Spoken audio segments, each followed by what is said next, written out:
Hey, everybody. Welcome back to another dual episode of Networking and Marketing Made Simple, an entrepreneur rescue mission. I'm here with my beautiful wife, co-host, and business partner, Nancy. Hello, hello. So we have a lot of fun with these dual episodes, and we kind of went back through some previous topics that we had discussed offline and online, whether it was in our mastermind groups and just in general. And we really keyed in on one specific topic that people were really interested in and had a lot of questions about.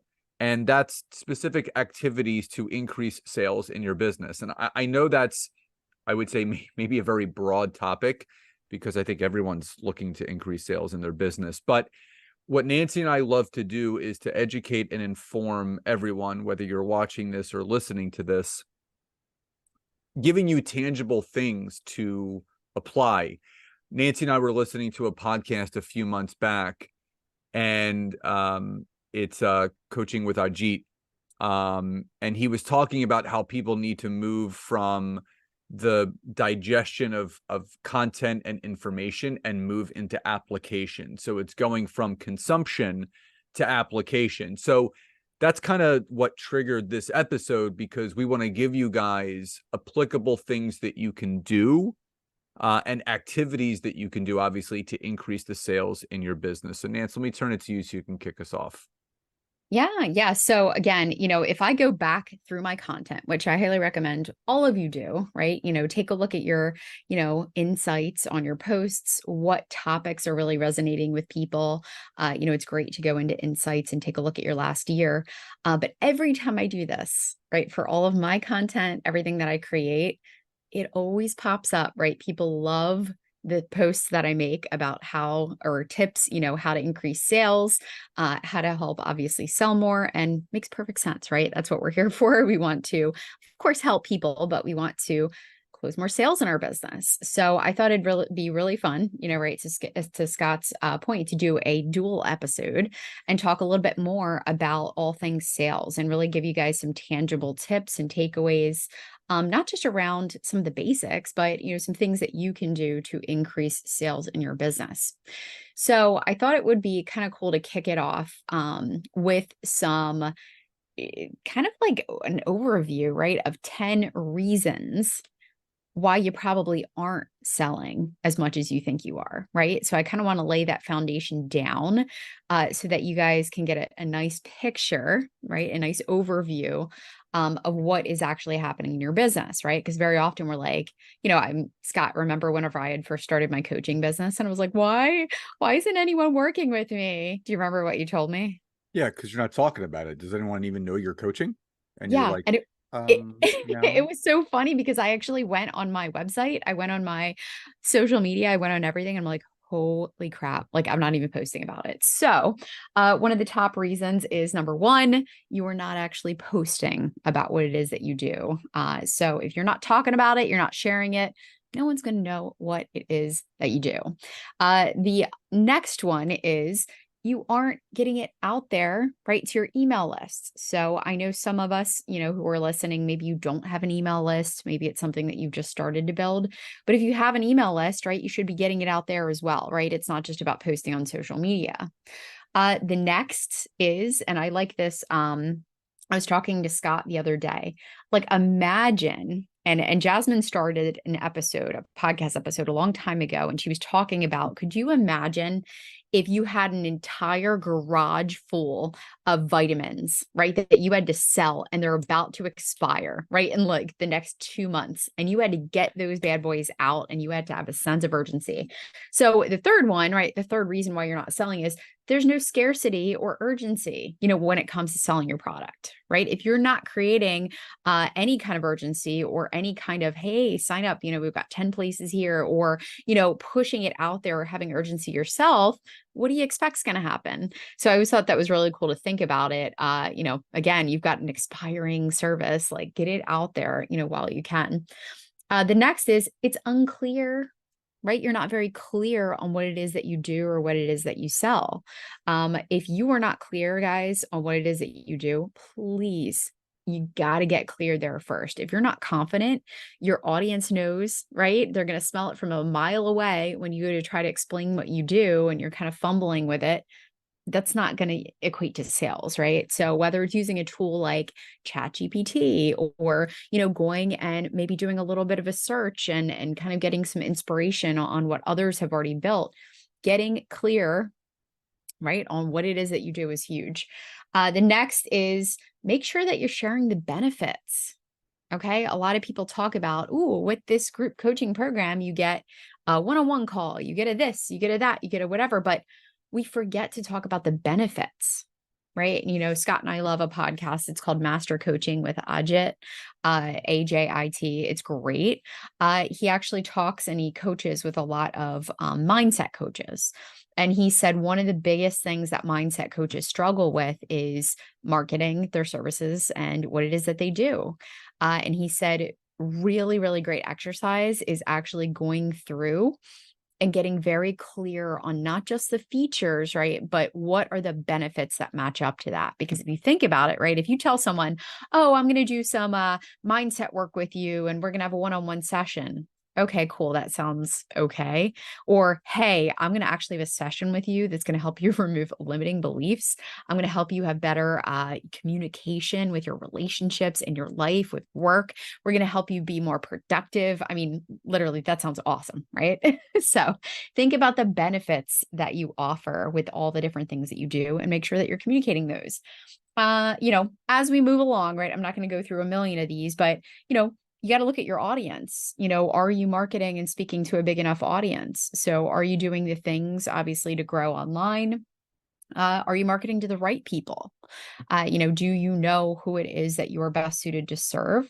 And, there's a lot of other factors that go into it. So we're going to dive in a little bit more on some different things that you can do to help Robbie obviously increase the sales, but I did want to kind of address, right, some of the big ones, right? One of the basic, things that you got to go through. Those are your foundational things, right? We got to get those right in the sales process. So, Scott? That was a mouthful there, Nance. I know. I'm I think sorry. we I could had a lot wrap of up the notes. episode right there, but we'll keep Yeah, going. So the end. we'll Just fix all those things. we'll run through this not quickly, but very succinctly Yeah. because we know time is the most valuable commodity we have. So there's 5 core things that we wanted to go over today when we talk about the things that you can do to increase your sales. The first thing is content marketing for organic traffic. So we talk about traffic, right? So we're not talking about like highway traffic or rush hour traffic. We're talking about things that you can do to draw eyeballs onto what you're doing. Just like Nancy forementioned, when she started her coaching business, she's like, why isn't anyone hiring me? Why isn't anyone joining my agency? I'm like, well, you're not driving any traffic. You're not talking about it. You're not posting about it. You're not speaking on it. You're not networking with other people about it. So the fact is that when you have a content marketing strategy for organic traffic, that could look like a number of things. That could be just posting on social media. That could be having a podcast. That could be having a website that has an opt-in that is giving free tips and tangible things. But the most important thing is everything that you should be doing with a content marketing strategy, if it relates to posting on social media, whether it relates to a blog that you have, whether it relates to a podcast that you have, your information should educate and inform your audience because you want to be seen as a person of value. So it brings up the question, why? Well, it feels good to be a person of value, number one. But I would say the most important thing is that if you want people to be a return customer, you want people to have a reason to come back. So just like we're doing in this podcast episode, we are giving you education and information that can be applied to help your business without giving us a penny. So really making sure that you really latch on to that concept of organic traffic through content marketing through any of those specific means. Now, the second one is partnerships and collaborations. So Nancy, why don't you touch on partnerships and collaborations? Yeah. So partnerships and collaborations are huge. In fact, Scott and I this past year started really diving deeper into our KPIs, right? Our key performance indicators and checking out what is working and what is not. And one thing that we know for sure, so we saw a little bit of a spike, right? Last month, at a certain time in our email signups. And so we went back and we're like, what did we do? And so we were thinking through some things and we're like, oh my gosh, you had a speaking event, right? You had that collaborative, event that you did with the person, whatever. It works, right? Whenever you're able to get out in front of people and you're able to partner and collaborate with other, whether it be organizations or other coaches or consultants or so on and so forth, that can significantly boost, right? Your email growth, your engagement. We took a look and across the board, when Scott did some of those speaking engagements, the traffic to his website increased, his email, right? Signups, obviously the email list grew, his visits to all of his other rest of social media, right? Everything else grew. So partnership and collaboration can be huge, right? When done the right way. So one cool thing that Scott always teaches, and you can probably give a couple tips here, is LinkedIn, for example, and connecting on social media platforms. There's two types of connections you can make, right? One is going to be your lead, right? That's going to be the person that you're going to work directly with, your ideal client, right? And then the other one is your power partner, right? Those people that you can partner and collaborate with to further build each other's business, right? It's usually a synergistic relationship, but they're in front of your audience too, right? It works both ways and you can help support each other, and that can really boost, right, your platform and your visitors. Right. Back to me. Well, I mean, if you want to elaborate on that at all, like with power partners, I mean. Yeah. So I started using a new word, business allies. Oh, And yeah. interesting.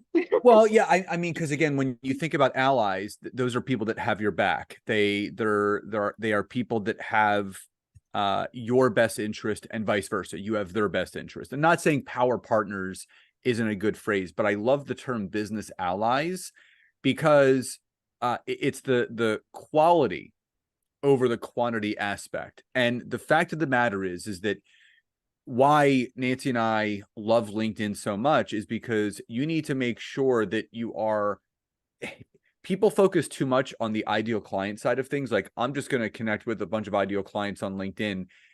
It is essential, and if not more important, to connect and have as many business allies as possible, because those are the people that get to know you. They know what you do. They know what problems you solve, because if they have business allies, if they're natural networkers, they're connecting with people and they stumble upon someone that they talk to that they can't necessarily help, but the problem, the gap, the hole, the void that is mentioned in their networking activity, your name can then populate and they say, you know what, let me do an introduction. And this happens to Nancy and I all the time. We get introductions and referrals all the time from people that obviously have worked with us or know, like, and trust us, that will send us referrals because in the conversations that they're having, we're needed. So having as many business allies as possible. So just think about, from a broad perspective, the products, the services, the offerings that you have, and what kind of connections can you make with other business professionals that may have lookalike or similar networks that could house some of your ideal clients, where again, you're not connecting with those people and forming business alliances just to get sales off of them. You really want to help each other. The Science of Getting Rich, which is one of Nancy and I are one of our favorite books. Wallace D. Wattles talks about, instead of living in a world of competition and comparison, live in a world of creation and collaboration. So when you are creating relationships, you are collaborating, right? Your name is going to start coming out of more people's mouths. That's why Nancy and I leverage podcasting so much. And it's really interesting. I share this with Nancy all the time. I get so many people reaching out to me to be a guest on my podcast. And it's not that I'm not open to having them on there, but I would say 8 out of every 10 people that I message back would love to have you on. Do you have a podcast of your own so we can support each other? 8 out of 10 people say no. And it's really interesting because people fail to recognize that having your own podcast is a way to build business allies, because you can have business people on and go on theirs and start building relationships. So you're generating more visibility through each other's networks. So again, partnerships and collaborations are so important. Now, the third thing is, no, you want to say something else, Nance? No, I was going to say the next thing, right? So we talked about a little bit about increasing traffic, right? It's focusing on your conversion, Oh, right? So okay. yeah, it's Yeah. well, Yes. so just full transparency, guys who are listening. It's so funny. I share notes in the chat for Scott, some things that I pull up, and we kind of broke it down into one, right? Increasing traffic, which is the content marketing, and then the partnership of collab. And then obviously looking at your conversion. So if you're getting people onto your sales page, if you're getting people, to your content, right? We want to make sure that we also are hitting it with that two-pronged approach, with making sure that we tighten up the conversion. Okay. And that's why, again, if you're not currently measuring, your metrics, if you're not tracking your KPIs, I highly recommend now is a great time to start. In fact, guys, Q4, we are in it. Okay. October, November, December. What a better time, right? To actually start doing some of those things. And, the new year is upon us. Could you imagine if you just start looking at, right? How many people are visiting your website? How many people are clicking on, right, your sales page? And I'm going to give you guys a couple little benchmark numbers here, right? So we want to hit. Okay. And this is something that even Amy Porterfield, she's an online marketer, teaches as well. We want to hit a benchmark of a click-through rate on our sales pages of at least 20%. Okay. If we have an opt-in or a lead magnet and we say, hey, sign up for this free thing, enter your email here. We want 20% of those people who visit that page to actually follow through and do the thing. Okay. We looked at our KPIs the other day. So again, full transparency, this is something that we're working through. So we created an assessment. In fact, it's a really cool, here are some tips on how you can scale and grow your business, or assess, where your business is at. And here, it's going to pump out a little action plan of next steps. Well, we looked at our metrics and our conversion rate, and we saw that everyone, right, a lot of people entered their email. However, no one, if not maybe a couple people here and there, were actually clicking on the email that we sent. So we did a little bit of digging and we realized that we had way too much on the landing page at the end, right? So when people entered their email, it gave them all the information that was in that email. So there was no reason for them to go run to their email and open it.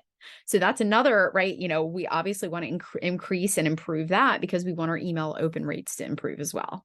So guys, if there's certain things, right, you want to improve, you want to improve the click-through rates, you want to improve sales, right? You go to a sales page or you've got a really cool thing that you put together and it's just not converting. We got to dig in, right? And there's different things that you can do. So Scott, if you want to share the first one.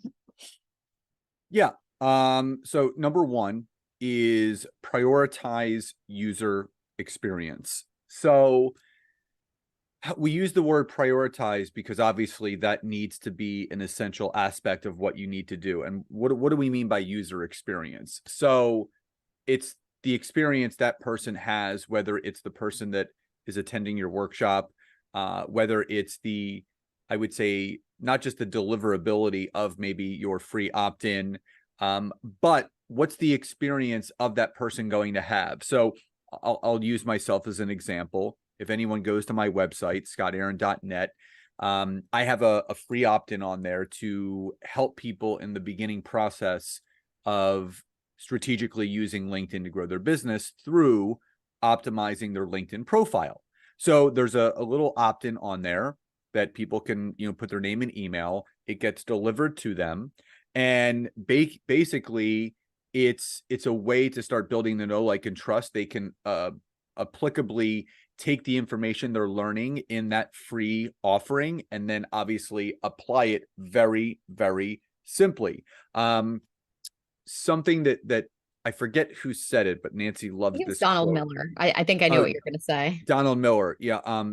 Make things simple for people and make it easy for them to buy. Don't make people burn calories trying to learn not only what it is that you do, but how you help them. So really prioritizing that user experience. And we love the word ease. Nancy and I love that word in two fashions. Number one, we love ease in our life. That's why we've created the life that we have and how we're growing and scaling our company. But ease in that user experience for the people that you're looking to build a know, like, and trust. You're looking to nurture. You're looking to build those relationships. You want to make everything easy for people. Because again, if something, I was that dude just like 5 or 6 years ago that like had a trench coat full of every offering you can imagine. Nancy's like, you got it. You got it. You talk about something different every single day. And we actually gave this feedback to one of our clients on our quarterly strategy call. Like, you have to be very clear and succinct. You have to think about the passenger side perspective, right? The person that you're marketing with and to, the person on the other side of the computer screen that is digesting your content, downloading your free stuff, attending your workshops. Is it a very user-friendly experience? Yeah. Yeah, no, absolutely. And I mean, I love this one. And honestly, I think this one's just huge. Like, audit yourself, right? Go look at your social media. I can't tell you how often, right? And I always use the quote. It's that old adage. It's like the old folk saying or something.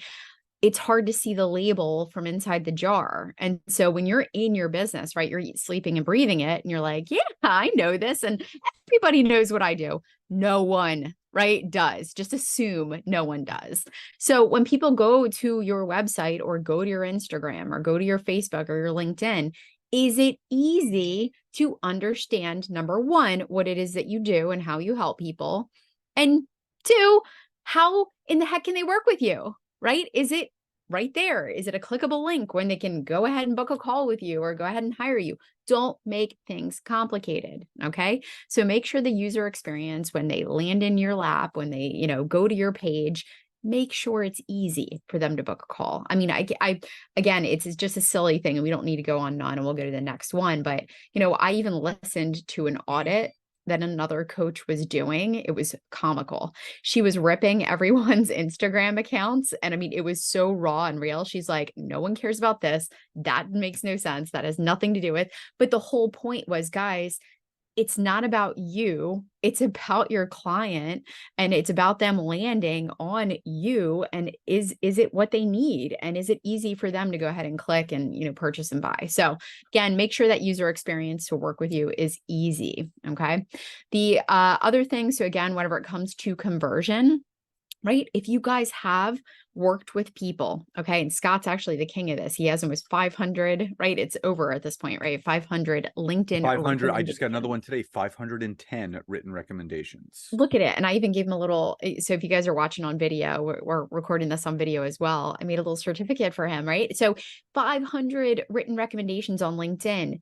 Make sure that you're sharing, right, the experiences that you've created for others, the value that you're bringing, right? Humans, again, we're creatures of, we love to see that validation, right? That proof, we like to feel comfortable and know that, all right, I trust you, right? I want to work with you. So build trust through sharing things like testimonials, right? Case studies, experiences, things that you've been through. Every sales page you put out there, every time you revamp your website, whatever, make sure that you start to add those types of things, especially when it's next to a call to action or a button or, whatever it might be. It just gives people, again, a much quicker sense of trust, and obviously feeling that you are the expert in what it is that you do. So again, very simple tip there. And that's pretty much, like, honestly, we don't want to overwhelm you guys. We don't want to give you too much. This month, just so you know, obviously, Scott has some pretty exciting things that he'll share with you in just a second. But, we want to sell. We want to obviously be successful. We want to increase, all things in our business. And, you're going to have some simple things and easy things to do to help do that. Yep. So Nancy said that I have some exciting things. So I am doing a free LinkedIn workshop the last week of October. And I kept thinking about, okay, I've done them before. What can I do another one on? And this one is going to be on, I would say, one of the most frustrating aspects of what people need to do on LinkedIn. It's not connecting. It's not someone's profile. It's actually the content that needs to be created on LinkedIn. So what I'm going to be doing is a free 3-day workshop. called Content That Creates Sales on LinkedIn. Ooh. So it's all going to be derived around teaching you three of the most important pieces of content that you need to create. I know that you're like, you're going to spend 3 days on LinkedIn content. Yeah, I'm going to literally break down the three most important aspects of content on LinkedIn, and I'm going to dedicate an actual whole 1 hour to it. So it's actually the very, very last week of October. It's October 30th to actually November 1st. It's from 1 to 2 p.m. EDT, live and recorded. Monday, October 30th, Tuesday, October 31st. Happy Halloween. And we wrap up Wednesday at 1 o'clock, November 1st. And I'm going to be teaching LinkedIn video, LinkedIn polls, and long form LinkedIn content, whether it's a post, article, or newsletter edition. And basically, really teaching you this strategy that you can create really solid content on LinkedIn where you're not selling and pitching, but it still creates sales on the back end. So if you go to the description of this episode, you will see the link of where you can sign up completely free. You get a workbook. There's going to be a private Facebook group where we can share wins, takeaways, and homework and all those things. So we hope you enjoyed today's episode. Love and gratitude to each and every one of you.